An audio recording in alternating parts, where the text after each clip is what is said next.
The Yungeen Ace just straight up broke down in court after brand new footage tied him directly to the scene. And let's be real, nobody in the streets was shocked. People been whispering his name from the jump like, he's in it for sure. This video's gonna lay out exactly what that footage shows and what it could really mean for Ace now that things are spiraling after Foolio's murder. What's wild is Foolio's killers. They ain't just cold, they're straight up mocking his death. One of them, Isaiah Chance, was even caught on court cameras bopping his head to Who I Smoke, the track that disses Foolio and his entire crew. No remorse, just bold disrespect. But things in court didn't just stay disrespectful, they got darker, real dark. Before we dive into the twisted way they acted and the heartless message they just sent to Foolio's people, we gotta rewind to the night everything fell apart. It was June 23rd, 2024. Foolio's birthday. The man was turning 26, and instead of being back in Jacksonville dodging street beef, he chose Tampa. He wanted peace. He wanted to celebrate. Foolio had finally made it. Millions of streams, legit music success, and finally some space to breathe.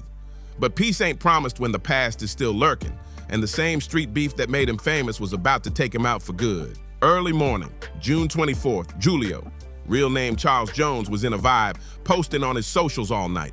Where he was, who he was with, birthday energy. What he thought was harmless turned deadly. It gave his enemies a real-time map to his location, and that changed everything. I'm the one that smacked Foolio that night when he got dropped at his birthday celebration, bro. Ace had that money on his head, you know, Ace had to put that 10K up, told me to slide. The killers, they were already in motion. 5 suspects would end up cuffed for the hit: Isaiah Chance, Elisa Andrews, Sean Gathright, Davian Murphy, and Richard Murphy, all tied to the setup and execution of Foolio's murder. And this wasn't just some heat-of-the-moment thing. Nah, this was planned, cold, calculated, and straight-up disturbing. Investigators uncovered next-level details. They used their mom's car, booked an Airbnb just 1 mile from the hotel, and even used their own phones during the mission. Detectives called it a layup case because the amount of evidence was overwhelming. The coordination between these 5? Bone-chilling. They didn't come to Tampa to party. They came to kill. And what's even crazier, the way they left trails like they didn't care at all. It was either reckless confidence or straight-up arrogance. These guys were either too hyped up on the idea of catching Foolio, or they were convinced they were untouchable. They left behind texts, footage, surveillance hits, like they didn't think the law would ever catch up. Throughout the night, they moved slow, controlled, calculated, like this was a mission they'd practiced. They weren't waiting around hoping Foolio would mess up. They were on him, following him from spot to spot, peeping his security, watching for that one slip, that perfect opening. And it came. At exactly 4:15 a.m., Foolio was headed back to a hotel on McKinley. One of the suspect cars followed, but not too close. They didn't pull into the parking lot. Instead, they held back, across the street. That move right there, tactical military style, they weren't just rolling in wild, they were moving smart. They took positions to stay hidden, but still strike fast. And when they made their move, security cameras got everything. The footage was so clear, so in your face, that watching it in court was like watching the last scene of a tragic movie. You could see it all, the approach, the ambush, the moment everything went down. Even prosecutors and police couldn't keep their emotions in check when they showed that tape to the media. It wasn't just another crime, it was a statement. But what really shakes people up isn't just how they did it, it's what came after. Foolio was left bleeding out in a Tampa parking lot, his crew fighting to survive, and his mom getting that call every parent fears most. One of the killers wasn't just walking around, he was already celebrating. A text that would later become a centerpiece of the prosecution's case came from Sean Gathwright's phone, though it was tied to Rashad Murphy, one of the alleged shooters. The message, sent just hours after the hit, read, "I'm coming home, my thirst is quenched, pop a bottle of Don Julio today." That message hit different, cold-blooded. That thirst is quenched line, prosecutors say it meant revenge was served, and the Don Julio part, straight disrespect, mocking Julio's name with a twisted play on words, right after taking his life. What followed next shook up the whole case. Detectives uncovered a web of gang ties that stretched deep, from ATK to 1200. This wasn't just beef gone too far, this was a full-on organized hit. Law enforcement believed both groups teamed up to take Foolio out as part of a long-running Jacksonville feud that exploded in Tampa. All 5 suspects were slapped with first-degree murder charges. And the state wasn't playing, they're going for the death penalty for all 4 men. The only one not facing capital punishment, Elisa Andrews. She was pregnant when arrested, and in court on September 2024, it was confirmed she's not eligible for execution under state law. But don't get it twisted. The death penalty move wasn't just about the violence, it was about how methodical and calculated the whole thing was. These suspects acted like they were pulling off a military operation, but then turned around and made rookie mistakes. Jones was in town celebrating his birthday and posted on his social media his locations several times throughout that night. Surveillance video was critical in this investigation, as suspects were seen on video following Jones from location to location. Despite the precision of the actual ambush, their digital footprint was ridiculous. Cameras caught the scene. License plate scanners nailed their rides. Phone logs placed them exactly where they shouldn't have been. These were people slick enough to organize a deadly hit, but sloppy enough to bring their own phones and leave behind a trail like breadcrumbs. The most disturbing part, their attitudes when the arrest came down. There was no panic, no regret, just excuses. Elisa Andrews tried to play it off, told police she loaned her phone to the others and had no clue about the murder plan. But come on. The way they tracked Foolio across multiple spots in a city they didn't even know, then hit him with military-style precision. You don't stumble into that kind of coordination by accident. Foolio's murder didn't just break hearts, it became a major moment for law enforcement. 3 shooters exited a vehicle and walked in the direction of the hotel.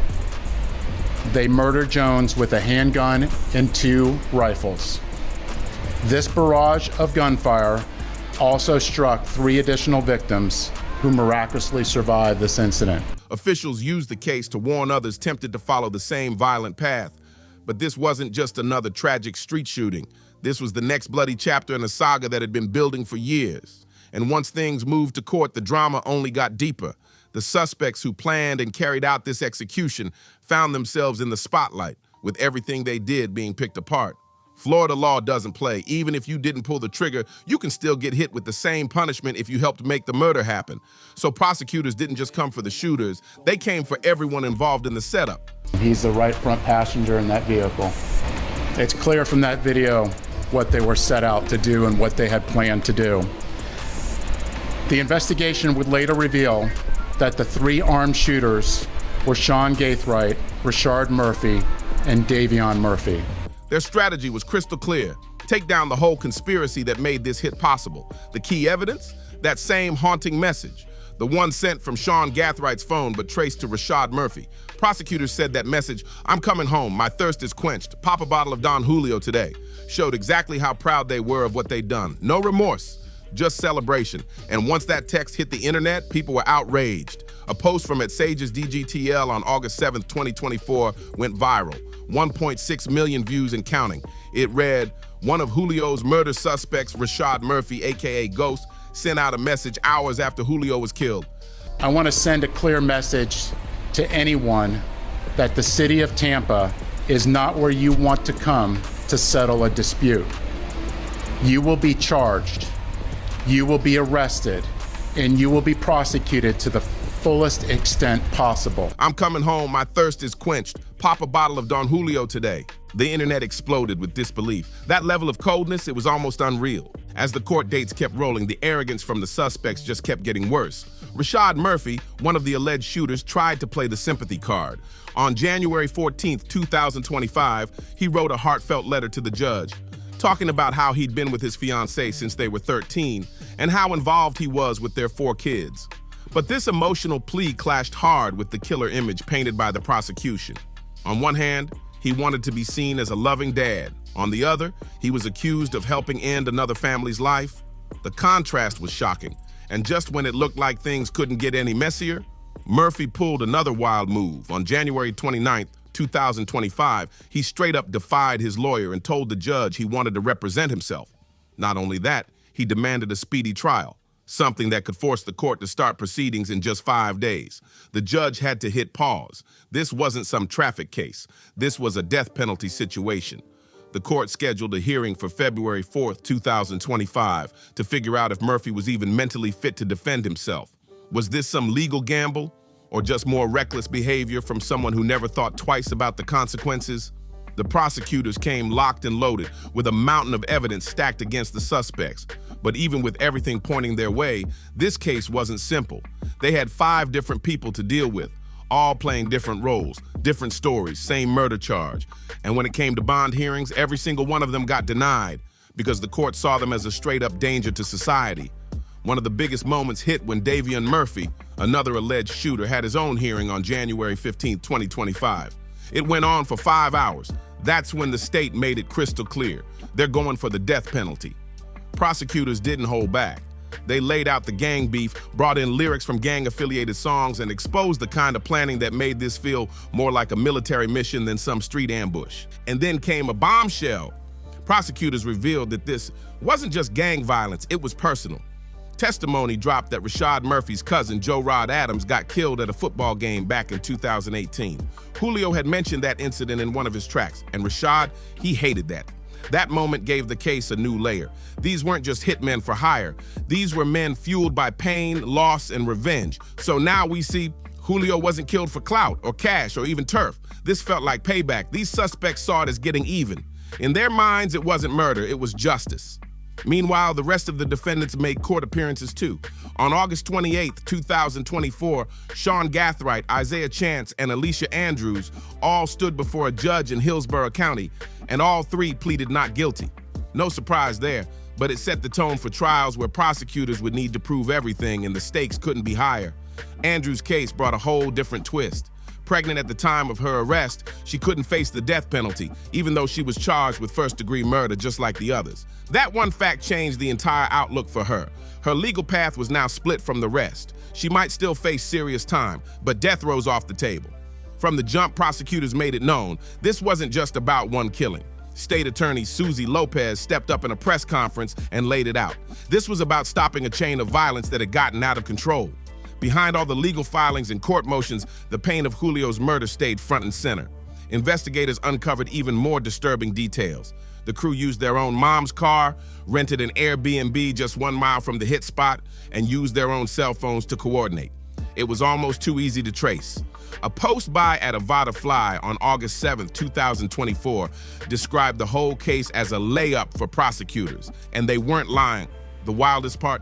These suspects planned the hit like it was just another weekend trip, using family cars and staying in short-term rentals like they were on vacation. That kind of casual prep, it screams how numb some folks have become to violence, like killing someone ain't even serious no more, it's just business. The prosecutors' confidence showed. They weren't scared to say it. They were pushing for the death penalty, full steam. But even with all that in motion, something unexpected started to shift. The spotlight turned to one name, Yungeen Ace. Foolio's murder sparked an explosion online, and people kept circling back to the years-long rivalry between Ace and Foolio. These two had been the face of Jacksonville's drill scene. Their beef wasn't just music, it was war. Bodies had already dropped. So when Foolio was taken out on his 26th birthday, the streets started talking fast. Ace didn't help his case either. His behavior after the murder, straight up suspicious. Cryptic posts, strange moves, and then came the bomb that lit the internet on fire. A masked man dropped a viral video. Disguised, face hidden under an orange beanie, he said he was the one who handled Foolio that night and claimed Ace paid him $10,000 to do it. The masked man said, "It is what it is, bro. They don't care about that money. Anybody can get it." Theo had it coming to him.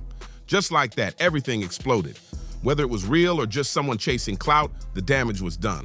The confession showed no remorse, and he even name-dropped ATK Ace's crew. That added more fire to the rumors already circling.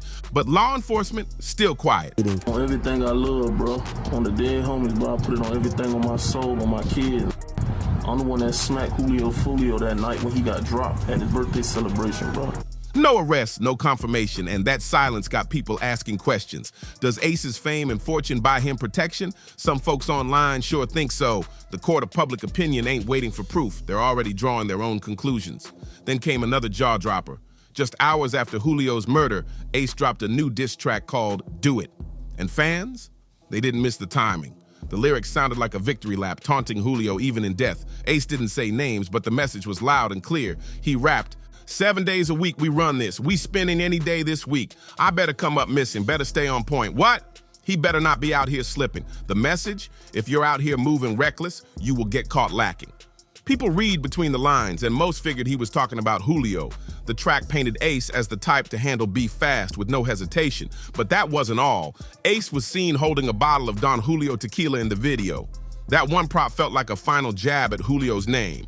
Fans online lit up with reactions, calling it one of the most disrespectful visuals they'd ever seen. One YouTube comment summed it up perfectly. The Don Julio bottle in the video is diabolical. One thing that's been blowing people's minds. How claiming bodies has somehow turned into a flex, probably the dumbest flex in the game right now. Between the deadly lyrics, disrespectful visuals, and Yungeen Ace's eerie silence after Julio's death, public suspicion hasn't died down. It's gotten louder. Ace's fans are still defending him, saying the song, drop, and timing were just coincidence, but others, they're convinced it was a sneaky way for Ace to take credit for Julio's death without putting himself behind bars. And as the pressure kept building, Ace finally broke his silence. He hopped on Instagram Live and straight up denied having anything to do with the murder. According to him, the beef with Julio had actually cooled off. He claimed the two had recently squashed it and were even on good terms before everything went down. Foolio dying, cuz. That's sad. Twin, I ain't gonna lie, bro. Y'all boys in the street, y'all didn't leave the streets alone, twin. I'll condone this like that. Ace told his viewers, "It's so funny because we were cooling," he said. "I was just talking to him and I was like, bro, you gotta stay out the way. You know I love you out here. I fit with you for real." That caught everybody off guard. The same man rapping about catching ops was now saying they'd made peace. Suddenly, Ace was trying to flip the script, acting like he was the older brother giving advice, not a rival in a deadly war.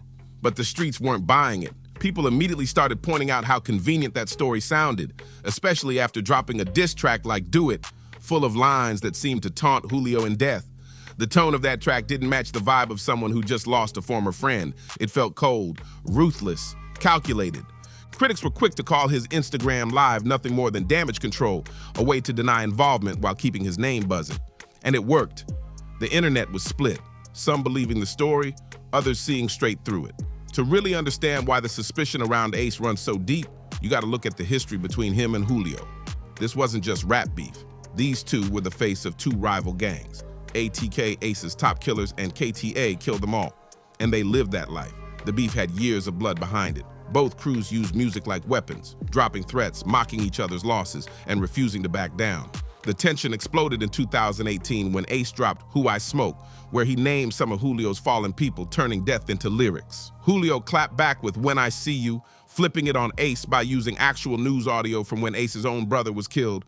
Those songs blew up, millions of views, fans picking sides. The music was hot, but the beef, even hotter.